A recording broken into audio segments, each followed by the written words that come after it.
everyone, welcome to an amazing platform of PW Class. Fraud Files में आज हम एक बहुत ही फेमस स्कैम को डिस्कस करने वाले हैं which is Ketan Parekh scam. तो आइए केतन पारेख के बारे में थोड़ा सा बैकग्राउंड जानते हैं। केतन पारेख एक चार्टर्ड अकाउंटेंट था जिसका फैमिली बिजनेस था स्टॉक ब्रोकिंग का। हर्षद मेहता स्कैम के बारे में आपने सुना ही होगा। केतन पारेख हर्षद मेहता का ट्रेनी भी था। स्टॉक मार्केट में स्कैम करने के लिए केतन पारेख ने जिस स्कीम का इस्तेमाल किया उस स्कीम का नाम था पंप एंड डंप स्कीम। इस पंप एंड डंप स्कीम के हिसाब से स्कैम ऑपरेटर्स बल्क में शेयर्स को परचेज करते हैं। उसके बाद शेयर से रिलेटेड फॉल्स इंफॉर्मेशन इन्वेस्टर्स के बीच में फैलाते हैं ताकि इन्वेस्टर्स स्टॉक्स को बाय कर लें। इसके चलते शेयर्स का डिमांड मार्केट में काफी बढ़ जाता है और उस पर्टिकुलर शेयर का प्राइस भी काफी बढ़ जाता है। इससे ज्यादा से ज्यादा इन्वेस्टर्स उस स्टॉक को परचेज करते हैं जिस वजह से उस स्टॉक का प्राइस पंप हो जाता है। इसके बाद ऑपरेटर्स शेयर्स को सेल आउट कर देते हैं जिसको कहते हैं डंपिंग, जिसके थ्रू वो एक ह्यूज प्रॉफिट अर्न कर पाते हैं। डंप करने के बाद ऑपरेटर्स शेयर्स को प्रमोट करना बंद कर देते हैं जिसके चलते उसी स्टॉक का प्राइस गिर जाता है और इन्वेस्टर्स को भारी नुकसान होता है। मार्केट में दो तरह के इन्वेस्टर्स होते हैं, retail investors and institutional investors. Institutional investors के केसेस में जो ऑर्गेनाइजेशंस होती हैं वो इन्वेस्टर्स के लिए पोर्टफोलियोज क्रिएट करती हैं ताकि इन्वेस्टर्स उनके थ्रू इन्वेस्टमेंट कर पाएं। इसका एग्जांपल आप ले सकते हैं mutual funds, hedge funds etcetera. Ketan Parekh ने अपने स्कैम की स्कीम के लिए इंस्टीट्यूशनल इन्वेस्टर्स को ही टारगेट किया जिससे उसे पता था कि हेफ्टी अमाउंट्स इन्वेस्टमेंट में मिलेगा। अब जो इंस्टीट्यूशनल इन्वेस्टर्स होते हैं वो अक्सर लिक्विडिटी पर फोकस करते हैं। तो केतन पारेख ने सर्कुलर ट्रेडिंग स्टार्ट करी जहां पर उसने काफी भारी मात्रा में वॉल्यूम इंक्रीज करके इन्वेस्टमेंट्स कराए।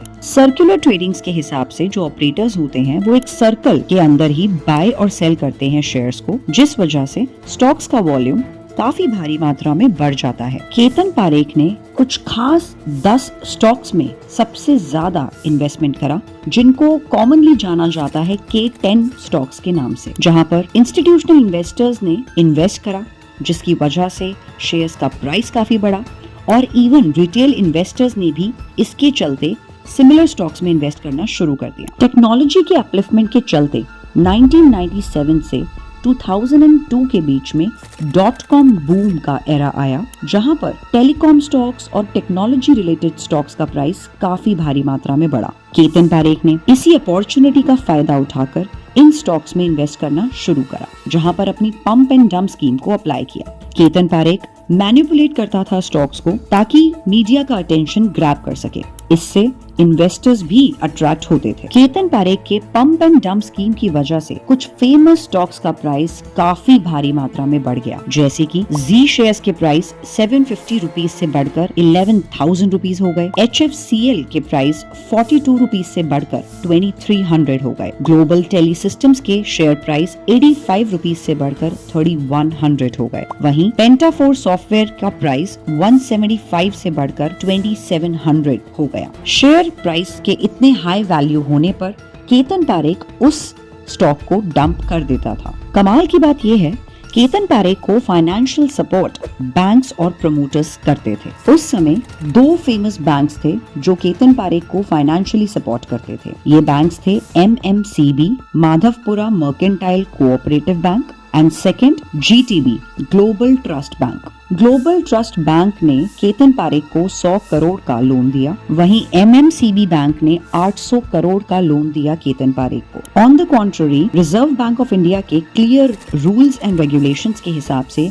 किसी भी स्टॉक ब्रोकर को आप 15 करोड़ से ऊपर का लोन नहीं दे सकते हैं। साथ ही इन बैंक्स ने कोलेटरल के बिना केतन पारेख को इतने ह्यूज लोन्स ग्रांट किए। केतन पारेख ने ये लोन्स लिए पेमेंट ऑर्डर स्कीम के हिसाब से। पेमेंट ऑर्डर के हिसाब से अगर आप किसी भी बैंक से लोन लेते हैं तो आपको पेमेंट ऑर्डर मिल जाता है और बदले में आपको पेमेंट ऑर्डर का अमाउंट बैंक के पास रखवाना होता है। केतन पारेख की कंपनी का बैंक ऑफ इंडिया में भी अकाउंट था। Bank of India stock exchange branch थी। अब केतन पारेख ने जिस ट्रिक का इस्तेमाल किया वो ये थी कि वो पेमेंट ऑर्डर लेता था बैंक ऑफ इंडिया से और अमाउंट लेता था MMCB से पेमेंट ऑर्डर लेने के लिए। पेमेंट ऑर्डर देते टाइम बैंक ऑफ इंडिया 8.5% का इंटरेस्ट चार्ज करती थी, मार्च 2001 में MMCB ने अबाउट 137 करोड़ के पेमेंट ऑर्डर रिलीज करे केतन पारेख की कंपनीज के नाम पर। वो पेमेंट ऑर्डर्स केतन पारेख की कंपनीज ने बैंक ऑफ इंडिया के स्टॉक एक्सचेंज ब्रांच में सबमिट किए। RBI के रूल्स के हिसाब से 3 दिन के अंदर पेमेंट ऑर्डर का अमाउंट क्लियर होना चाहिए। बैंक ऑफ इंडिया ने जब ये पेमेंट ऑर्डर्स अप्लाई करे MMCB से क्लियरेंस के लिए तो 11 से 12 दिन के अंदर भी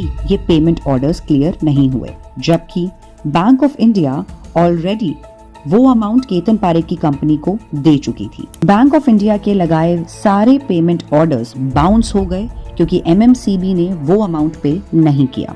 इसके चलते बैंक ऑफ इंडिया को 137 करोड़ अमाउंट का लॉस झेलना पड़ा और MMCB बैंक को डिफॉल्टर घोषित कर दिया गया। जब बैंक ऑफ इंडिया ने केतन पारेख की कंपनी से 137 करोड़ अमाउंट का लोन वापस मांगा तो केतन पारेख की कंपनीज ने सिर्फ 7 करोड़ का अमाउंट वापस किया और 130 करोड़ का अमाउंट नहीं दे पाए। इसके चलते CBI की इंक्वायरी हुई और केतन पारेख स्कैम का खुलासा हुआ। केतन पारेख को एक फ्रॉड डिक्लेयर किया गया जिसमें सुचेता दलाल का काफी महत्वपूर्ण रोल रहा है। क्योंकि MMCB बैंक भी इस स्कैम में इन्वॉल्व था, इसकी वजह से MMCB के पब्लिक डिपॉजिटर्स को भी भारी नुकसान झेलना पड़ा क्योंकि उनका अमाउंट उन्हें कभी भी MMCB ने वापस नहीं किया।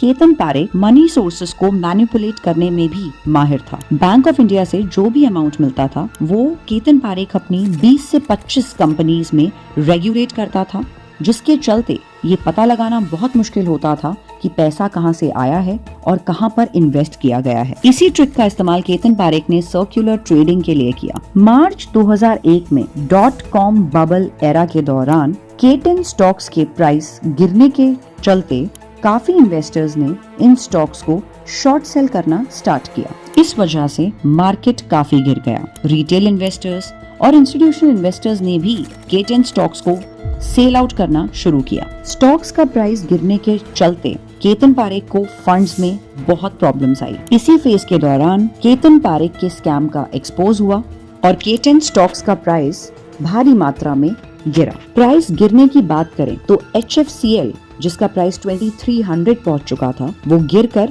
90 रुपीस पर चला गया। ग्लोबल टेली सिस्टम्स जिसका प्राइस 3100 रुपीस था वो गिरकर 120 रुपीस तक पहुंच गया। इस पूरे स्कैम की वजह से आम जनता, institutional investors, retail investors, GTB bank और MMCB बैंक को भारी नुकसान झेलना पड़ा। इसके चलते केतन पारेख पर 2017 तक ट्रेडिंग करने पर बैन लग गया। बट 2009 में securities and exchange board of India की तहकीकात के बाद पता चला कि अभी भी केतन पारेख कुछ कंपनीज के जरिए ट्रेडिंग में इन्वॉल्व्ड है। कैलकाटा स्टॉक एक्सचेंज को भी 100 करोड़ का भारी नुकसान झेलना पड़ा केतन पारेख के स्कैम की वजह से। 1992 के कैनफिना म्यूचुअल फंड में भी केतन पारेख का नाम सामने आया। मार्च 2014 में केतन पारेख को 2 साल की सजा सुनाई गई। CBI ने केतन पारेख का स्विस बैंक अकाउंट भी जब्त किया जब उन्हें पता चला केतन पारेख ने ओवरसीज कॉर्पोरेट बॉडी के थ्रू